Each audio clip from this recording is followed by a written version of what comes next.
KS Prasad గారు, ఇప్పుడు చంద్రబాబు గారితో టాలీవుడ్ ప్రముఖులంతా కూడా మీటింగ్ వాయిదా పడుతూనే ఉంది. అక్కడ డిప్యూటీ సీఎంగా సినీ నటుడు పవన్ కళ్యాణ్ గారు ఉన్నారు. ఎందుకు సినిమా వాళ్ళు ఆయన కలవడానికి, ప్రముఖ హీరోలు కలవడానికి సంశయిస్తున్నారు? ఎందుకు వాయిదా పడుతుంది? యాటిట్యూడ్ పోయే కాలం పోతరు అంటారు. వీళ్ళకి ఉన్నంత వరకే ఉండట్లే. వీళ్ళు ప్రజాస్వామ్యంలో గౌరవ ముఖ్యమంత్రి గారి చైర్కి కనీస బాధ్యత కూడా లేదు.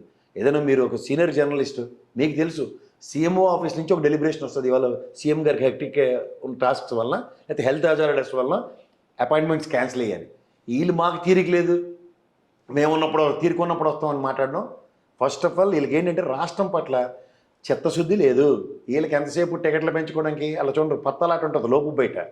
ఒకే రోజు గ్యాంబ్లింగ్ చేసి మొత్తం డబ్బులు దోచుకుపోతున్నారు వీళ్ళు. ఎవడు ఎంత సినిమా ఖర్చు పెడుతున్నారో ఏం లెక్క జమ లేదు. గతంలో రామారావు గారు, నాగేశ్వరరావు గారు, సోమబాబు గారు, కృష్ణ గారు ఆయనలో తెలుగు చరిత్ర పరిశ్రమను ఆంధ్రప్రదేశ్కి తరలి రావాలని స్వచ్ఛందంగా 10 మెట్లు వాళ్ళ కింద దిగి వచ్చి వాళ్ళ ఆస్తులను కూడా పణంగా పెట్టుకుని వచ్చారు. ఇవాళ వీళ్ళందరికీ బిజినెస్లు ఇక్కడే ఈ రేడియస్లోనే ఉన్నాయి. వీళ్ళు ఇక్కడ ఈ సామ్రాజ్యాలు స్థాపించుకొని వీళ్ళ మొనాట మీద ఎక్కడా జస్టిఫై చేసుకుంటూ ఈ ముఖ్యమంత్రికి గోపెట్లా కూర్చుంటూ చూడండి, ఓ చేత్తో కొట్టాడు, ఇంకో చేత్తో అవార్డు ఇచ్చాడు. అంటే టాప్ హీరోస్ పవన్ కళ్యాణ్ గారు, ఆయన డిప్యూటీ సీఎం గా ఉండి గవర్నమెంట్ లో ఉండి Pawan Kalyan super hero, one of the top hero అంటారేటండి. సినీ ఫోటోగ్రఫీ మినిస్టర్ చేసిన చంద్రబాబు గారు రాజకీయ అరంగేట్రంలో ఆయనకన్నా వీళ్ళందరికీ ఏంటి తెలుసు. ముఖ్యమంత్రి గారు సార్ ఆయన ఆ చైర్కే రెస్పెక్ట్ ఇవ్వట్లేదు.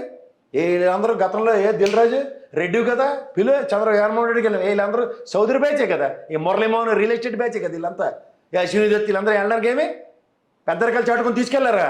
రాఘవేంద్రరావు పదవులు గోపెట్లో అనిపించారు కదా రాఘవేంద్రరావు వీళ్ళందరూ.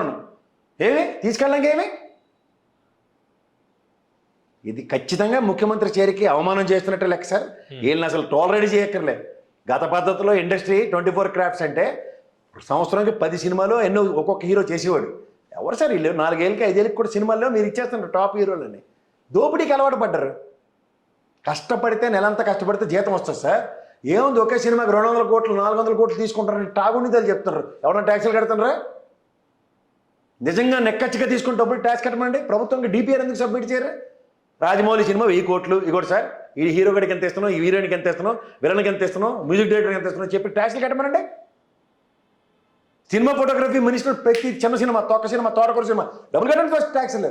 జిఎస్టీది మీరు నేను పనిచేస్తే నెల ఆఖరి ట్యాక్స్ డిడక్టెడ్ సోర్స్ ఇచ్చి మనకి ఇస్తారు జీతాలు. మళ్ళీ మార్చిలో వదలరు మనని. అరే నువ్వు ఇంత తక్కువ డిడక్ట్ చేసావు, ఇంత ఏం కట్టాలి, ఇంటి పరిస్థితులు తెస్తావా, లేకపోతే మెడికల్ ఇన్సూరెన్స్ చేయించుకుంటావని దోచేస్తారు. వీళ్ళకి ఎవరికండి ప్రివిలేజ్? అందరూ దొంగ వ్యాపారం అది, నల్లధనంతో చేసే వ్యాపారం అది. వీళ్ళు మళ్ళీ పౌరుషాలు ఒక్కొక్కడికి. ఓకే.